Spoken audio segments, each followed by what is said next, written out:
Noise. I should turn this TV off, this noise right off this random midnight clamoring.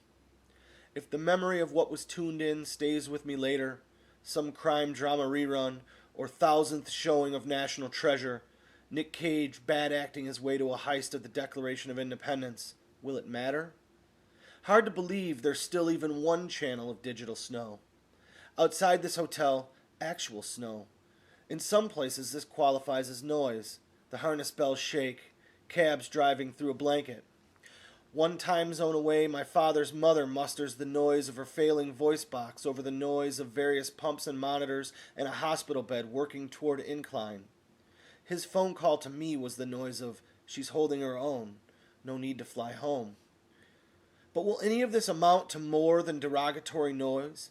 Like we've all heard said, pipe down with that noise. You've got to rise above the noise. This is not meant to be some abrasive commentary about gluttonous too much HD TV, too many catering stations.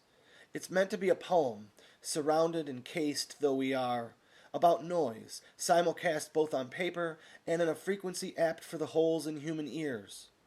If also for dogs, then there'd be a problem that the makers of whistles for dogs would have to return to the drawing board to solve. The noise our arms make as we rub up against the world, making us kin to crickets.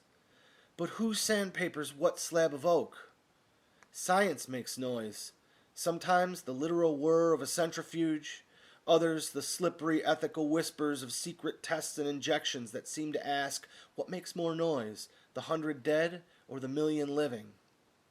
Even that question makes a kind of noise, as a vigil does.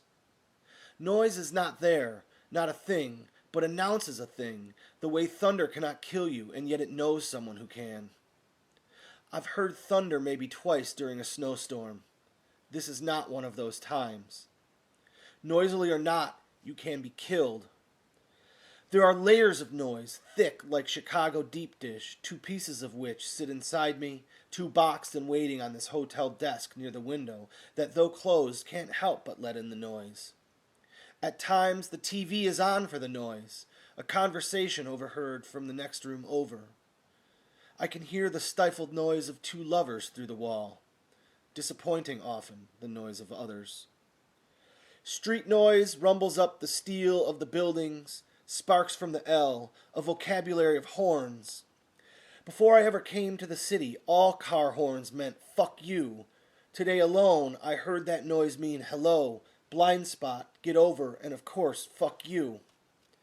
You can from time to time feel the noise. Slade said so in 1973, and Quiet Riot repeated them 10 years later. The mythical brown note, though noise, is said not to exist. You know what they say about noise, if it's too loud. Some of us flee the noise of the city only to find the humming of neon as circadian as the cicadas. Off with the television, they say. Dim the vibrating bulb. Out the window, the skyline falls as loudly away and lonely as the fields would were they here. And Lake Michigan, that dark void of light beyond these buildings, is out there looking like an ocean, rolling, tidal, existential, though it makes a different sound. All this noise, it's various, perpetual, unavoidable. We're barraged. You can crawl beneath the bleached sheets to escape. Find the switch to shut it all down, though even in plugging your ears you find the sounds of the sea still.